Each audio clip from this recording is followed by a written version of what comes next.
sejak kebangkitannya, ulama bersama pengikut-pengikutnya istiqomah dan setia jaga akidah dan sunnah Rasulnya. Alhamdulillah segala puji baginya, ulama bersama pengikut-pengikutnya istiqomah dan setia menjaga agama Nusa dan bangsa. Mari kuatkan niat kita, kita bulatkan tekad kita, terus lanjutkan amal kita, mengembangkan hikmah kita. Bismillahirrahmanirrahim. Qala al-mu'allif rahimahullah wa nafa'ana bihi wa bi'ulumihi fid dharaini amin. Wa ma ahsana tilka syahadata min hadrati fakhlil kainat alaihi afdhalus salati wassalam, afdhalus salawati wat tahiyyat fi haqqi fatihil Konstantiniyah Hadrata Maulana Sultan Muhammad Al-Ghazi balillahu tarahu biridwani.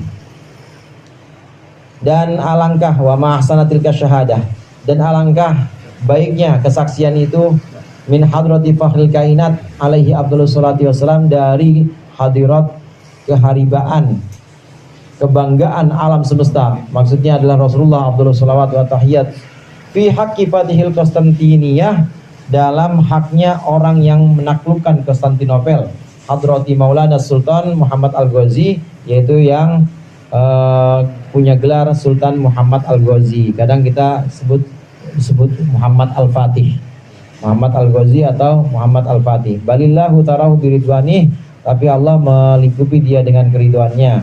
Waskanahu faradi sajanani, dan Allah menempatkannya di firdaus surganya. Wa fi haqqi jaisyihil muayyad al-mansur, dan betapa bagusnya dalam hak pasukannya yang dikuatkan, yang tertolong. Wa ma akramaha min hatin tansyarihu bihas sudur, dan betapa mulianya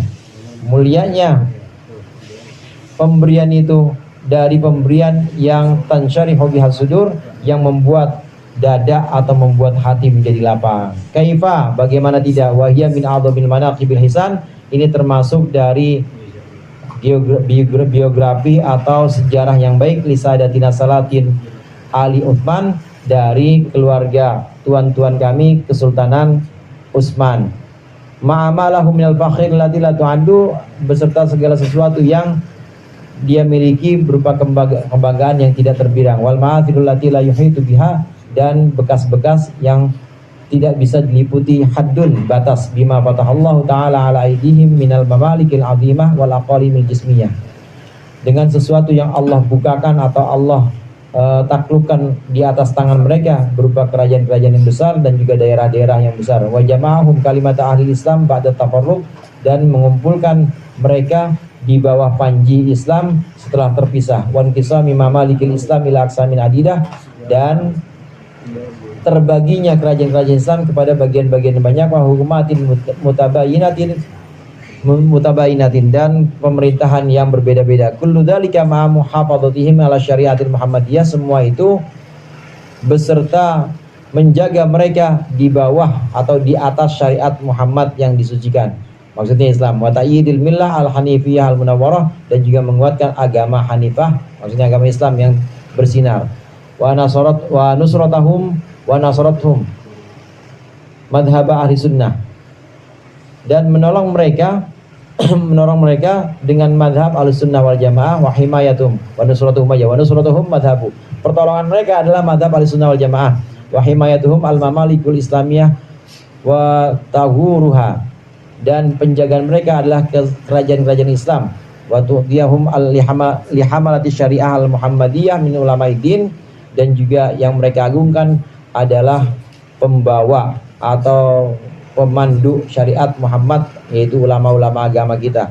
Wa ta'dhimihim wa maudatihim li ahli baiti sayyidil mursalin wa asyrafin nabiyyin, dan juga mereka memuliakan dan mencintai keluarga Baitur Rasulullah, keluarga atau keturunan Rasulullah. Ikraman li jaddihimil a'zam, untuk memuliakan leluhur mereka, maksudnya Nabi Muhammad. wastimdadan liruhaniyati sallallahu alaihi wasallam, dan juga memohon pertolongan kepada ruh Nabi Muhammad sallallahu alaihi wasallam, wa khidmatihim lil haramainil muhtaramain, dan juga pengabdian mereka yaitu Muhammad Al-Fatih dan pasukannya kepada dua haram Makkah dan Madinah, wal Masjidil Aqsa, Masjid Aqsa, wa tasjidihim minal jawami wal masajid wa buyutil adkar, dan juga penguatan mereka kepada universitas. Jawami itu jamanya jamiah, masjid-masjid, juga rumah-rumah atau tempat-tempat dzikir, wa jalil atar malayuso, dan tempat-tempat yang mulia yang tidak bisa dihitung, wa ta'ahudihim bil atoya sunufal muhtajin, dan juga pemeliharaan mereka untuk memberikan barisan-barisan yang membutuhkan, maksudnya orang-orang yang membutuhkan, wa tatibi qulubi ifradit tabi'in tabatil utsmaniyin, dan juga melapangkan hati pengikut dari Utsmaniyin, pengikut dari Ottoman, wa badli tabitil himam fi ta'idi hadaddin,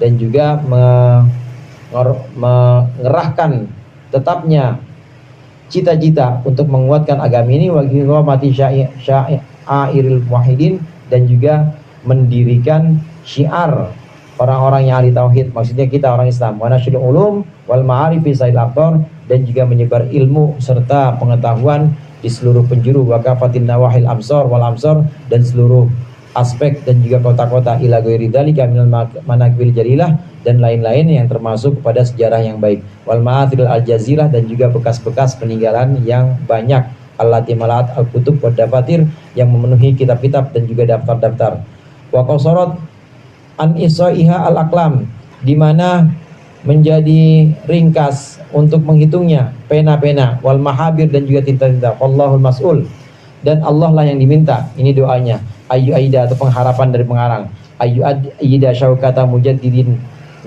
mafakhirihim wa muayyidi ma'atirihim hadrata sultan al-azam, agar Allah menguatkan syaukah, menguatkan pasukan mujaddid, kebanggaan yang menguatkan, yaitu hadrah atau kehormatan sultan kami, maksudnya Muhammad Al-Fatih, wa khalifata nabiyina, dan khalifah Nabi Muhammad sallallahu alaihi wasallam, ala mamarrid duhurul azman, di sepanjang zaman, sepanjang masa, malhudon bi aini inayati sayyidil aqwan, diperhatikan dengan perhatian Rasulullah Sayyidil Aqwan sallallahu alaihi wasallam, amin amin. Ini pengarang atau muallif menceritakan, awalnya menceritakan tentang mukjizat Rasulullah. Di antara mukjizat Rasulullah mengetahui masa depan. Mengetahui masa depan. Bukan cuma mengetahui besok Ustadz Samin pakai baju apa, bukan. Bukan cuma mengetahui besok Ustadz Yasin bakal dapat jabatan aja, bukan. Tapi beberapa tahun ke depan, beberapa ratus tahun ke depan. Kita sudah singgung dan sudah baca sebelumnya dawuh atau sabda Rasulullah tentang akan terbunuhnya cucu beliau, Sayyidina Husain. Sayyidina Husain, Sayyidina Hasan, dua-duanya akan terbunuh di tangan orang Islam sendiri. Itu sudah diramalkan Rasulullah. Nah, setelah itu ada yang ramalan beliau ini, kalau dilihat secara kronologis, setelah itu beliau juga pernah mengatakan bahwa nanti kelak kalian orang-orang Islam akan menaklukkan Persia. Dan itu ada pada masa pemerintahan Sayyidina Umar bin Khattab. Jadi nyata semua ramalan Rasulullah. Termasuk yang sedang kita bahas ini, bahwa nanti kalian akan menguasai Konstantinopel. Konstantinopel itu ibu kota dari Bizantium. Eropa ada Rum itu di Eropa sekarang, Romawi. Nah, kemudian ada Eropa Timur. Eropa Timur itu Bizantium, yang mungkin sekarang mencakup Jerman, mencakup sebagian Rusia, itu Eropa Timur, Bizantium namanya. Nah, dua-duanya ini, Eropa maupun Eropa Barat maupun Eropa Timur, Rum maupun Bizantium, ya dua-duanya ini adalah tentara salib atau di bawah kekuasaan Nasrani. Nah, pada masa Turki Utsmani, Turki Ottoman, mulainya Turki Ottoman itu tahun mulai dari 1290-an. Dan yang lahir 1290. Tahun 1290-an ini mulai ada satu kerajaan namanya Turki Seljuk asalnya. Bani Abbasiyah. Kita belajar atau bicara sejarah sedikit. Jadi konteks zamannya pada waktu itu tahun 1250-an, Bani Abbasiyah sudah mulai lemah. Pertama kan Khulafaur Rasyidin setelah Rasulullah. Khulafaur Rasyidin 4 orang selesai, ada namanya Bani Umayyah. Bani Umayyah kemudian melemah, diganti oleh Bani Abbasiyah. Bani Abbasiyah tahun 1250-an ini mulai melemah. Jadi setelah serangan tentara Mongol, Baghdad itu porak-poranda, termasuk juga peninggalan kitab-kitab ulama, ini juga banyak yang dirusak oleh pasukannya Mongol. Siapa Genghis Khan ya kalau nggak salah, oleh pasukannya Mongol, banyak yang dirusak. Nah tapi di samping itu ada kerajaan-kerajaan kecil yang pada waktu itu mulai bersinar. Ada kerajaan Safawi di Persia. Kalau Baghdad itu Irak, kalau Persia Iran. Ada kerajaan Safawi. Ini juga mulai bersinar. Walaupun Abbasiyah ini mulai redup, tapi mulai bersinar. Namanya Safawi di Persia. Kemudian ada kerajaan Mughal di India. Ini juga mulai bersinar. Termasuk ada kerajaan Turki. Ini juga mulai bersinar. Awalnya Turki ini Turki Seljuk. Awalnya Turki Seljuk. Nah, ini mengabdi kepada satu sultan, namanya Sultan Alauddin. Nah, kemudian beberapa generasi setelahnya, ini ada anak dari Sultan Turki Seljuk namanya Muhammad, namanya Utsman. Utsman. Jadi Utsmani ini Bani Utsmaniyah atau Daulah Utsmaniyah, kadang-kadang disebut sebagai Turki Ottoman. Utsman ini diambil dari nama seorang rajanya generasi setelahnya. Jadi bukan generasi awal pendiri Utsman, Turki Seljuk, bukan orang Turki. Jadi memang bukan orang Arab. Bukan orang Arab, tapi orang Turki. Ini namanya Utsman. Nah, para ahli sejarah mengatakan inilah yang pertama kali kemudian kekuasaan ini atau imperium ini disebut sebagai Turki Utsmani atau Ottoman Utsmani, karena rajanya waktu itu disebut dengan Utsman. Dialah yang bawa kejayaan Turki pada waktu itu. Nah, saudara sekalian, ini Turki Utsmani, Utsman kemudian punya penerus namanya Sultan Muhammad I. Sultan Muhammad I digantikan dengan Sultan Murad. Sultan Murad itu kemudian digantikan oleh Bayazid. Nah, Bayazid ini digantikan oleh Sultan Murad II. Sultan Murad II kemudian digantikan oleh Muhammad Al-Ghazi. Muhammad Al-Ghazi inilah yang pada tahun 500-an, pada tahun 1540 ini berhasil menaklukkan Konstantinopel. Jadi menang melawan pasukan Nasrani atau pasukan Salib. Ini yang kemudian gemilang, yang kemudian membawa Turki Utsmani ini menyatukan kerajaan-kerajaan, termasuk kerajaan-kerajaan kecil yang Ahlus Sunnah wal Jamaah yang ada di Santero Jagat ini berada di bawah Turki Utsmani, berada di bawah Turki Utsmani dan disatukan. Termasuk juga berkhidmah atau melayani, semuanya disubsidi atau diberikan satu suntikan atau diberikan satu kesejahteraan. Ini Haramain, terutama Makkah Madinah. Makkah Madinah ini juga ada gubernurnya, ada pemerintahnya, yang pemerintahnya juga merupakan kepanjangan tangan dari Turki Utsmani, termasuk pada waktu itu. Pada masa Turki Utsmani tahun 1400-an, hadirin. Jadi kembali ke ramalan Rasulullah. Kalau sejarah panjang banget. Rasulullah sudah meramalkan bahwa nanti Konstantinia atau Konstantinopel ini akan ditaklukkan oleh kalian, dan ini jadi nyata. Di tahun 1400, di tahun 1450 Masehi. Kalau Hijriahnya tahun 800-an. Tahun 800 Hijriah. Nabi wafat kan tahun 13 Hijriah. Nabi wafat tahun 10 Hijriah. Nah, ini 800 tahun setelahnya ini baru terjadi ramalan Rasulullah. Ini mujizat Rasulullah. Di antaranya bisa meramalkan masa depan. Yang disebutkan terakhir di sini yaitu pembahasan tentang penaklukan Konstantinopel, ibu kota dari Bizantium atau Eropa Timur, Romawi Timur. Eropa Timur ini ditaklukkan oleh seorang. Memang pada waktu itu Rasulullah tidak menyebutkan namanya nggak disebutin, Muhammad Al-Ghazi enggak, atau Al-Fatih enggak disebutin. Rasulullah menyebutkan kelak kalian akan menaklukkan Konstantinopel dan akan di bawah satu bendera atau satu panji, yaitu panji Islam. Kelebihan dari kelebihan dari ini dari Turki Utsmani ini, memang Turki Utsmani sangat memfasilitasi dan juga sangat mengayomi Ahlus Sunnah wal Jamaah, dan juga sangat memuliakan keluarga dan keturunan Rasulullah Sallallahu Alaihi Wasallam. Nah, saudara sekalian, ini diantara ramalan Rasulullah yang kemudian oleh mualif, oleh pengarang dicantumkan panjang lebar di sini. Saya pernah baca tulisan Dr. Badri Yatim. Dr. Badri Yatim itu ahli sejarah kebudayaan Islam dari UIN Ciputat, bin Syarif Hidayatullah. Udah almarhum beliau. Saya nggak sempat diajarin, tapi saya ngalamin beliau.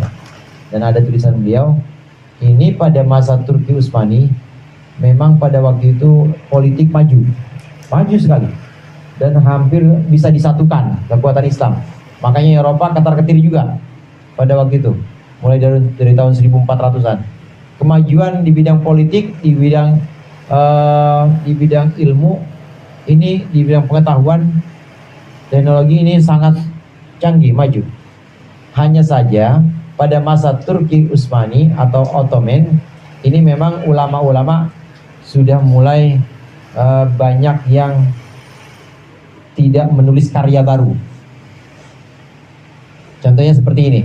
Di tahun-tahun sebelumnya, tahun 1200 Masehi, tahun 1300, itu ulama-ulama pasti mengarang kitab, dan kitabnya itu memang kitab asli. Kitab asli. Kitab yang sifatnya ini genuine, yang memang baru dilahirkan. Ada Ihya Ulumuddin tahun 900 atau tahun 900-an. Kemudian Imam Nawawi, ya, ada Al-Adhkar, generasi setelah Imam Ghazali ada Al-Adhkar, kemudian ada banyak syarah itu Minhajut Thalibin, fikihnya beliau yang dijadikan juga pegangan. Kemudian berikutnya, masa berikutnya juga ada Imam Suyuti. Karyanya ini memang karya-karya yang memang baru. Nah, pada masa Turki Utsmani ini karyanya tidak bikin karya baru ulama, tapi kebanyakan mensyarahkan saja. Jadi yang mensyarahkan Minhajut Thalibin disyarahin, dijelasin. Nah, kemudian ada Ihya kemudian ditaklik atau dikasih catatan, disyarahin. Itu aja. Jadi tidak ada karya baru pada masa ini. Artinya memang ulama pada waktu itu hanya lebih sering mensyarahkan. Nanti habis disyarahin, diringkes lagi jadinya khulasoh. Dan begitu. Seolah-olah memang tidak ada lagi karya baru. Ini secara garis besar demikian. Kaitannya dengan pembahasan fikih dan pembahasan tauhid dan juga kitab Husnul Hamidiyah. Ini kitab Al-Husnul Hamidiyah ini dikarang oleh Sayyid Abdullah ini memang sebagai persembahan kepada raja dari Turki Utsmani. Namanya Raja Abdul Hamid.